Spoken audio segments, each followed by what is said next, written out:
Cuando yo era un niño, estos eran los teléfonos que usábamos todos los días. Para saber la hora, había que tomar el auricular con una mano y marcar el 03 con la otra mano. Y luego esperar a que nos respondieran.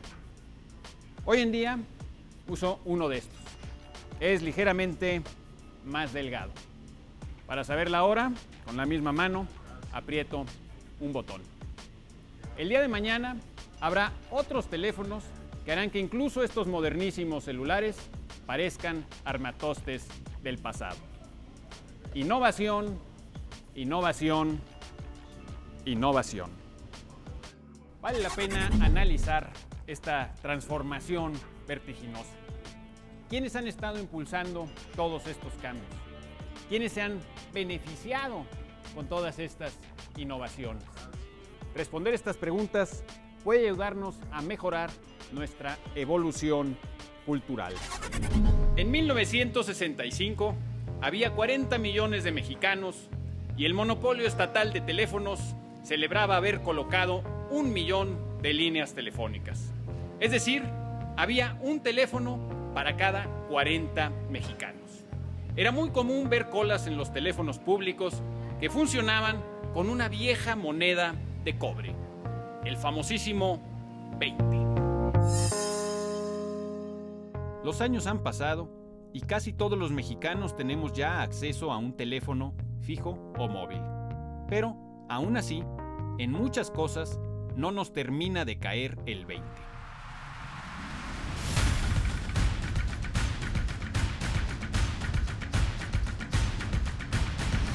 Los emprendedores y sus empresas son los agentes del cambio vertiginoso que hemos visto y que seguiremos viendo en el futuro.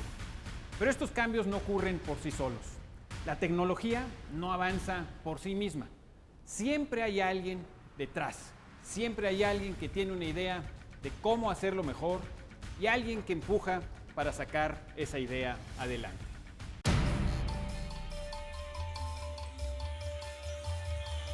Es interesante constatar que la innovación casi nunca proviene de los grandes monopolios estatales y ni siquiera de las empresas privadas más grandotas.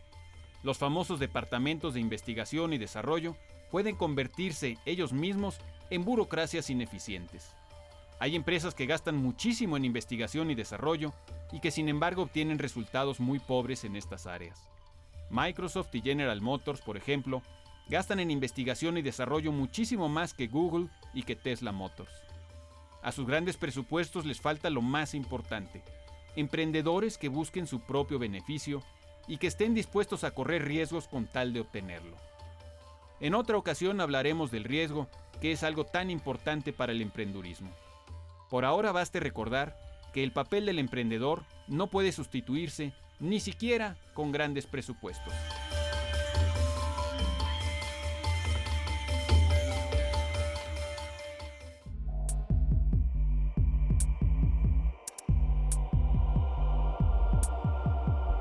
No fueron los dueños de los telégrafos los que inventaron el teléfono.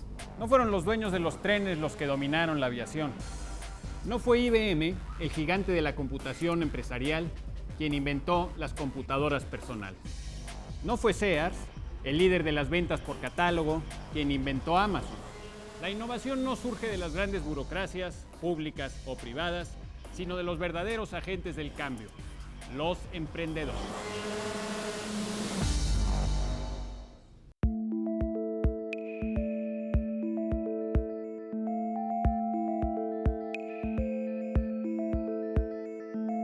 Los gobiernos, en el mejor de los casos, proveen seguridad y servicios a los ciudadanos, redistribuyendo el dinero que cobran como impuestos.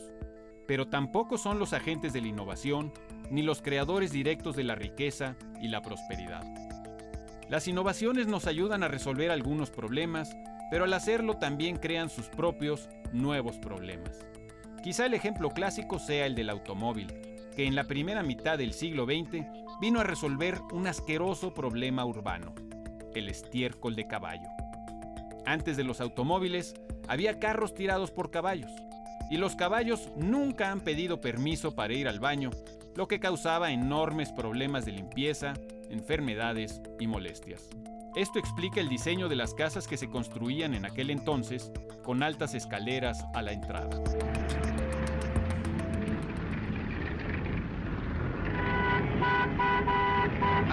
¡Ahí vas! ¡Derecho! ¡Si no hay curva, derecho! ¡Ándale! ¡Aprovechado! ¡Perverso sexual! ¡Ahora, momias! ¡Ahora, pues! ¡Bien! ¡Jálenle, hombre! Eso, ¡Jálenle! dígales. ¡A un lado, tortuga! ¡Órale! 100 años más tarde, son los automóviles los que nos causan algunos problemas, lo que nos obliga de nuevo a innovar. Esta es la encrucijada humana. Nuestros deseos no tienen fin ni solución definitiva. Necesitamos apoyar a los emprendedores sociales, a los inventores, a los empresarios y a los artistas capaces de innovar y de encontrarle nuevas posibilidades a la realidad.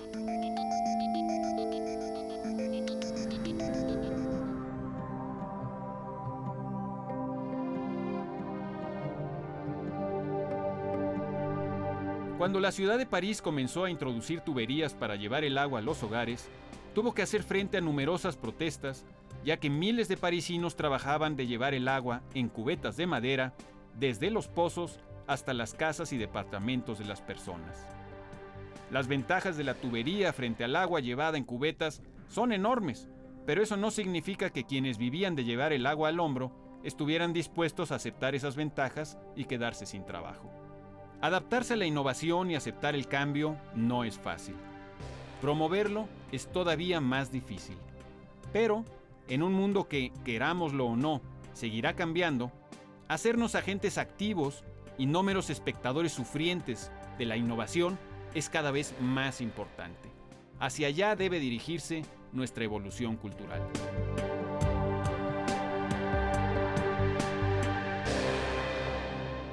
Aquí no parece haber mucha innovación, pero la hubo.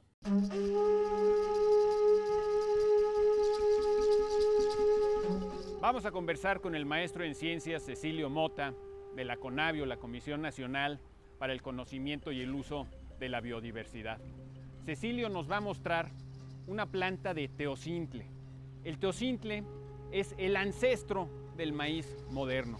A lo largo de muchas generaciones, los antiguos indígenas de Mesoamérica fueron domesticando el teocintle, fueron haciendo una selección de este grano hasta obtener el maíz moderno en toda su inmensa diversidad. El teocintle es una planta muy similar al maíz. Si uno va al campo, a veces es difícil distinguirla del maíz. Okay. Te quiero mencionar primero que el maíz, tanto el maíz como el teocintle, son únicos entre los pastos del mundo. El maíz es un invento de los mexicanos. El maíz es uno de los grandes regalos de México al mundo. Aquí se generó porque aquí están sobre todo estas plantas de las que posiblemente las mujeres, los niños, los hombres de hace muchas generaciones empezaron a ver algunas mutaciones, algunas variantes que les llamó la atención, en las que ya se empieza a liberar este granito de la planta del teocintle. A medida que se empieza a liberar el grano, pues es más fácil consumirlo o utilizarlo que si lo utilizamos en este grano de teocintle, que es sumamente duro. Esta cáscara es, muy dura y el grano es todavía más pequeño. Es más pequeño, sí. En el maíz moderno esta cáscara existe, pero es casi ya nada más como un filamento, ¿no? De hecho, esa cascarita en el maíz se convirtió en el elote. Ajá. Ese es también otro de las modificaciones que se tuvieron que producir a través de la domesticación para que haya una estructura, el olote, que mantenga adheridos los granos, a diferencia del teocintle, como tú lo mencionaste. Exacto, que aquí se adheridos caen para que no se dispersen, y dispersen. para que el hombre se los coma y no se los coma la naturaleza, las aves, etcétera, ¿no? Por eso el maíz depende totalmente de la mano del hombre, porque este no se puede sembrar solito. Pues, necesita de la mano del hombre para, por una parte, desprender este conjunto de hojas que le llamamos automostle en México, para que podamos aprovechar tanto los granos para cualquier consumo como para su reproducción en otras generaciones. Teniendo diferencia del teocintle, como lo mencionaste, es de que como es una planta silvestre, es importante que pueda dispersarse de manera autónoma. Este es el teocintle. Yo creo que a todos nos es familiar una planta de maíz, una planta robusta con su espiga bien diferenciada y su elote en medio. El teocintle es casi como un arbusto, ¿no? El teocintle es como un candelabro, como un arbustito. Exacto. A diferencia del maíz. O sea, el maíz es un tallo. Exactamente. Y este tiene varios tallos. Y el otro se abre. Tiene desde la base, incluso en las ramas tiene varios tallitos. Exactamente. Y en cada tallo hay, esta es la hay mazorca. mazorquitas. ¿Por qué no tomas la mazorca y no le enseñas? Esta sería la mazorca en el teocintle. Ya. Bien.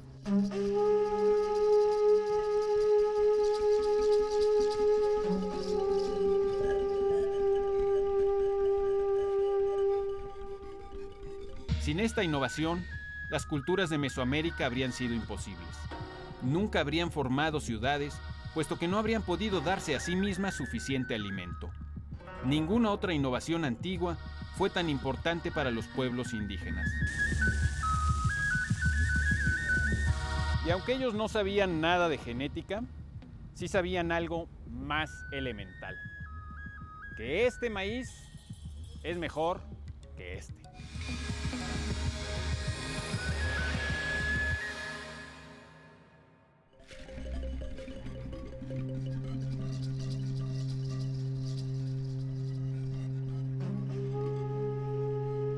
Los antiguos indígenas mesoamericanos fueron también grandes innovadores. No se conformaron con los minúsculos, duros y volátiles granos del teocintle, así que lo perfeccionaron y nos legaron el maíz que seguimos consumiendo con singular alegría. Lo mismo nos sucede hoy en día.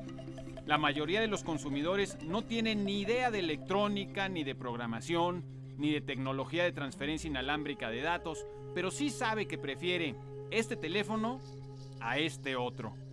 Pero algo importantísimo sí que ha cambiado. Como efecto de la acumulación de conocimientos y de riqueza, ahora la innovación ya no requiere del paso de mucho tiempo. Su ritmo se ha vuelto vertiginoso y así seguirá siendo cada vez más, ya que a mayor acumulación de conocimiento, mayor innovación.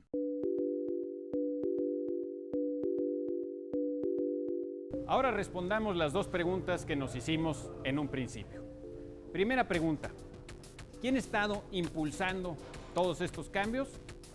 Los emprendedores y los empresarios que nos ofrecen productos y servicios que los demás percibimos como superiores a los que teníamos antes. Y también podemos decir que todos hemos contribuido a estos cambios al preferir algunos productos sobre otros. Segunda pregunta: ¿quiénes se han beneficiado de todos estos cambios? La respuesta es casi la misma. Primero que nada, los empresarios que han triunfado con sus innovaciones y han generado riqueza para sus empresas, gobiernos y sociedades. Pero también todos nosotros. La prueba es que hoy tenemos acceso a un montón de cosas que antes solo los millonarios podían disfrutar, como hablar por teléfono móvil, ver televisión a colores, viajar en avión o sacarnos radiografías. La innovación es un motor importantísimo de la evolución cultural. Libera nuestros pensamientos para que los podamos dedicar a tareas más importantes. Mejora nuestra realidad y hace más grandes nuestras potencias. Soy Pablo Ullosa. Esto ha sido Evolución Cultural.